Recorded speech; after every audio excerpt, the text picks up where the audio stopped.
Me skemave korruptive të familjes Berisha, jo rastësisht non grata nga SBA dhe Britania e Madhe për korrupsion dhe minim të demokracisë, më flagrante dhe banale është ajo e Iliri Berishës me fondacionin e saj, të cilin e ktheu në një model korrupsioni dhe lavatriçe pastrimi parash, gjatë kohës kur bashkëshortin Sali Berisha e kishte kryeministër. Nëse Argita kishte vendosur traumë për çdo biznesmen që kërkonte të zgjidhte ndonjë hall në qeveri duke i marrë 3%, nëse Shkëlzeni kishte legalizuar punën e sekserit duke deklaruar qindra mijëra euro që u merrte biznesmenve për të mbaruar punët e babai kryeministër, dhe nëse Dhëndria Marbër Maltezi u vinte syrin tokave në Tiranë dhe i kthente në sheshe ndërtimi me firmën e vjerit kryeministër, Iliri Berisha përdori fondacionin e saj dhe emrin e madh Nën Terez për të marrë harrax biznesmenve për firmën e burrit të saj kryeministër, i cili u kishte kaluar para dhe pasuri publike në vlerë qindra milion euro. Vetëm gjatë mbrëmjes së 13 tetorit 2012, një rreth biznesmenësh të cilët favorizoheshin nga qeveria Berisha i paguan Iliri Berishës mbi gjysmë milioni euro. Parat kalonin përmes bankës së familjes, Intesa San Paolo Bank, e cila i dha Shkëlzenit 1.8 milion euro kredi me kolateral fiktiv për të ngritur fabrikën e boronicave në Gërdec.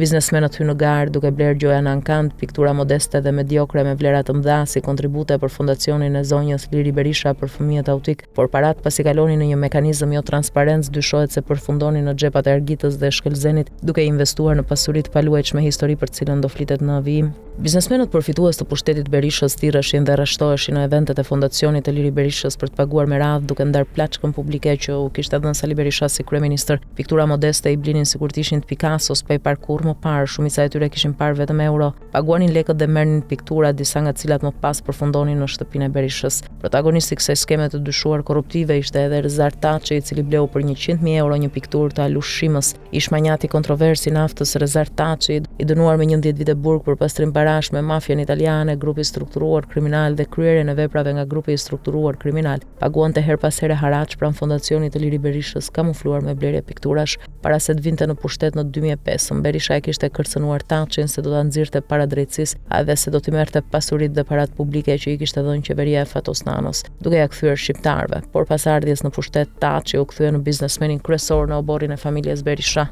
Taçi kapi tregun e shitjes së karburanteve duke arritur kulmin gjatë pushtetit të Berishës 2005-2013. Përmes një procesi të paqartë dhe korruptiv, Sali Berisha shkoi deri aty sa që i shiti Taçit kompaninë shtetërore të përpunimit të naftës Armor, të cilën Taçi e dorëzoi më pas tek azerët me një mal me borxhe. Në vitin 2012, Rezar Taçi qëndroi pas ofertës 850 milionë euro për privatizimin e kompanisë tjetër shtetërore të naftës Alpetrol, por shuma nuk u derdh asnjëherë dhe kompania nuk u privatizua. Rezar Taçi me bekimin e familjes Berisha besohet se ka përfituar qindra milionë euro me skema mashtrimi, kapje tregu, evazion fiskal, kontrabandë nafte, privatizim të pasurive publike e të tjerë. Taçi gjeti një formë të veçantë atë përmes blerjeve të pikturave në ankant për të paguar një pjesë të harraçit të Iliri Berishës, bashkëshorti të cilës lejoi Taçit të bënte kërdin me parat dhe pasuritë publike. Skema të korrupsionit masiv, zhvatje, shpërdorime, kontrabandë, pastrim parash, blerjet medjave, gjyqtar, prokurore, drejtor nuk ishte nevojë pasi i kishte nën kontroll Berisha, arrogancë, truproja, ekspozim luksi e të tjerë. Ndonjë gazetar që nuk pranonte parat, Taçi me miratimin e Berishës i lëshonte truproja duke e dhunuar. Një tjetër biznesmen kontrovers që ka paguar te fondacioni i Iliri Berishës është Francesco Beghetti, i dënuar nga drejtësia shqiptare me 17 vite burg për vjedhje, pastrim parash, falsifikim dokumentesh dhe skema mashtruese me TVSH-n. Francesco Beghetti i ka dhënë 100.000 euro fondacionit të Iliri Berishës duke blerë një pikturë të Orion Shimës. Beghetti, i cili prej vitit 97 që pretendonte se do të ndërtonte një hidrocentral në Kalivaç të Tepelenës, ka paguar harraç te Iliri Berisha në kombim të lejes nga Sali Berisha për të vjedhur parat publike me TVSH-n dhe pastruar para në Shqipëri përmes kompanive energji SHPK,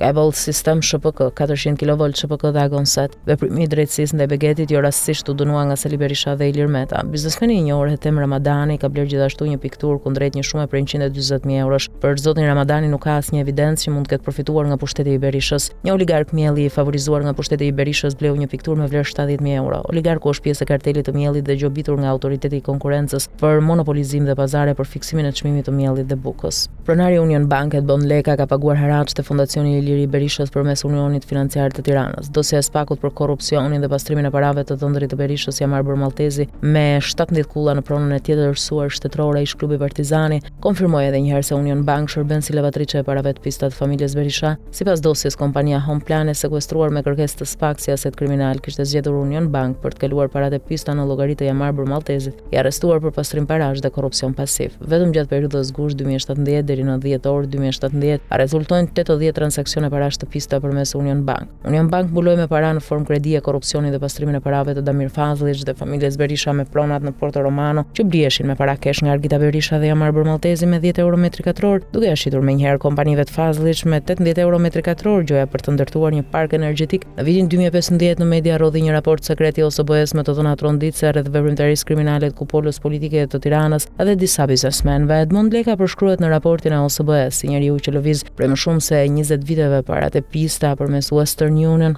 një kompani që merret me transfertat e parave nga Shqipëria në vendet e tjera dhe anasjelltas Bankers Petroleum Albania, me ish administrator 64 vjeçarin kinez Huang Qingxiao dhe pronar të fshehur në offshore, që përfaqëson vjedhjen më të madhe të pasurisë së shqiptarëve që kur është formuar kombi shqiptar ka paguar gjithashtu te fondacioni Iliri Berishës një pjesë nga paratë fituara nga mospagimi i taksave duke manipuluar çdo vit shpenzimet. Të ardhurat e kompanisë zhvatëse nga nafta janë rreth 6 miliardë euro, ndërsa shpenzimet fiktive rreth 7 miliardë euro. Baterdia është provuar nga disa raporte të KLSH-s, është provuar nga AKBN Alpetrol, nga disa vendime gjykatash të formës së prerë të tjerë, është provuar nga një dosje penale e SPAK që po heton Bankers si grup kriminal. Si qeveria e Sali Berishës, ashtu edhe ajo e Edi Ramës, janë ulur në gjunjë para Bankers duke tradhuar shqiptarët në këmbim të lejimit të vjedhjes së pasurisë nëntoksore shqiptare gjatë qeverisjes Berisha. Bankers i paguante haraç Liri Berishës. Janë 90 biznesmen që kanë paguar haraç te Liri Berisha, pasi 99% e tyre në një formë ose një tjetër janë favorizuar nga pushteti i bashkëshortit të saj Sali Berisha, marrë nga prapaskena.